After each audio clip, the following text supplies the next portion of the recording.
Psaki then, she decides to, not only does she double down on her post from earlier in the day, she, is dismissive about the actual facts surrounding the shooting, and then she puts the finger squarely on inanimate objects, is how I would categorize it.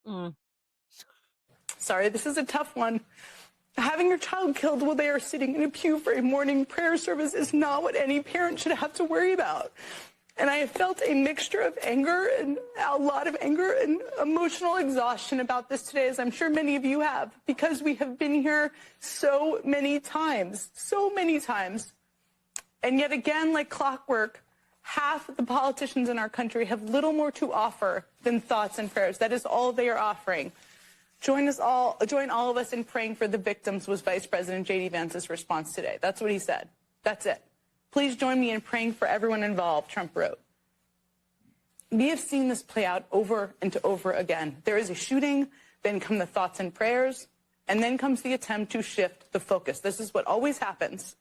You're going to start seeing narratives. You're already seeing them. They're already out there about how the shooter was trans. You're going to see narratives about how the shooter appeared to be anti-Trump and anti-Semitic, and clearly was in the midst of a mental health crisis. There's no question about that. But here's the thing. There are trans people all over the world. There are anti-Semitic people, unfortunately, all over the world. And people filled with plenty of political hate all over the world. And mental health issues are not unique to the United States. And yes, we should do more to address them. But it's also an issue all over the world. But this is the only country where shootings like this one happen this often. Weaponizing the shooter's identity is meant to distract from what matters. That is what they are doing, trying to distract from what matters. Here's what matters. Today's shooter bought the rifle, handgun, and shotgun they used to do what they did today legally. We live in a country with more guns than people, where there are not universal background checks, there are not bans on assault weapons, and it is far too easy to buy a gun. It's the guns, everyone. It's not really a secret. All right, you want to take that one first? Go ahead. Well, I mean, to me, I noticed multiple things there. She does not want to go in depth about the fact that she frames it as people attacking or changing the narrative and attacking people who are transgender. As an attack. It's as not an attack. It is which acknowledging is not what reality. is happening. It is Correct. acknowledging what happened and what is.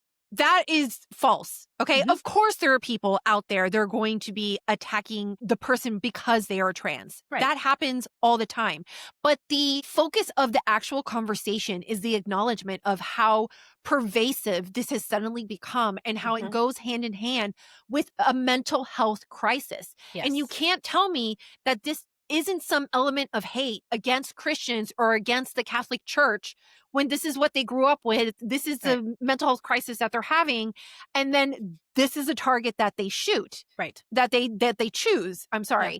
And then in addition to that, it's like, yes, of course, there is tragedy. We live in a fallen world, which is one of the reasons that we pray, people. Yes. That is why we pray. We pray because people get hurt, because there's, because we experience tragedy, because we want better for others. Yes. But this is the same woman that is upset about those things, but also telling you, how dare you pray? What you need to do is get rid of the firearms and the guns.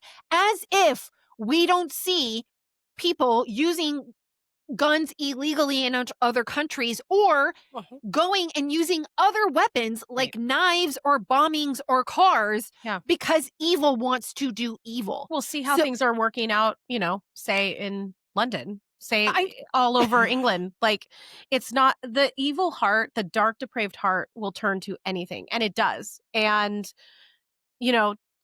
just again, I just wish people would be honest. Just say you want all the guns to go away. Say you want them all to disappear. You don't want any came pretty guns. close. She came pretty close. And you know what?